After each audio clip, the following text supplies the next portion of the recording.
Alam mo ba kung ano yung nag-iisang trabaho na sobrang hirap? Yung pinakamahirap na trabaho? Trabaho na araw-araw OT?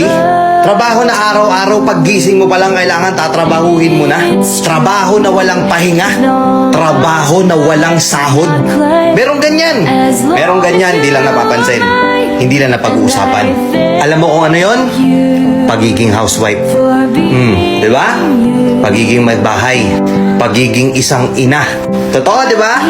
Nananawagan ako sa lahat ng nanay dito, lahat ng may bahay dito, lahat ng may anak dito. Panoorin nyo tong video na to kung tama lahat ng sasabihin ko. Napakahirap pala talaga maging isang housewife, ano? Pagising mo sa umaga, mag-aasikaso ka. Naglilinis ka ng bahay habang nag-aalaga ka ng bata. Ikaw magbabudget ng binibigay sa'yo ni mister na sahod niya. Naubos na yung oras mo araw-araw, matutulog kang puyat, gigising kang pagod. Tapos bukas ganun ulit. Aasikasuhin mo yung bahay, aasikasuhin mo yung bata. Magluluto ka, maglalaba ka, maglilinis ka, mamamalansya ka. Maghuhugas ka ng pinagkainan. Ikaw gagalaw sa buong bahay. Tapos ano kapalit? Pag-uusapan ka ng ibang tao. Palamunin ka lang daw. Tapos minsan kay questionin ka ba bakit wala nang natira sa pera? Saan mo dinala yung pera? Saan mo ginastos? Tapos ikaw sasagot ka, hindi mo ba nakikita? Hirap na ako mag-budget araw-araw. Kay questionin ka pa. Hahanapan ka pa. Wala kang choice kundi gawin yung mga trabaho na yun araw-araw. Kahit na minsan marami kang naririnig na pinag-uusapan ka, napakadali lang naman yung ginagawa mo, nasa bahay ka lang naman. Hindi naman ikaw yung nagtatrabaho. Simpleng-simple lang yung gagawin mo. Gusto ko lang malaman ng lahat ng mga nanonood dito na huwag niyong minamaliit yung mga babae porket nasa bahay lang sila. Hindi porket naandun lang sila, nasa bahay sila, di sila umaalis, wala na silang ginagawa. Sobrang hirap na trabaho. Sobrang nakakapagod. Pero wala silang choice. Kailangan nilang gampanan yung responsibilidad nila. Na minsan, yung iba pa nga dyan, masakit to kung sa masakit, pero ang trato sa inyo katulong na, di ba?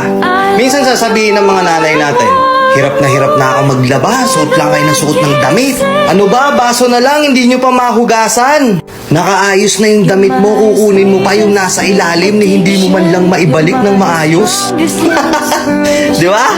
Pero yung simpleng mga bagay na yun na ikaw yung paulit-ulit na nag-aayos no, nakakapagod, di ba? Araw-araw ganun yung ginagawa mo.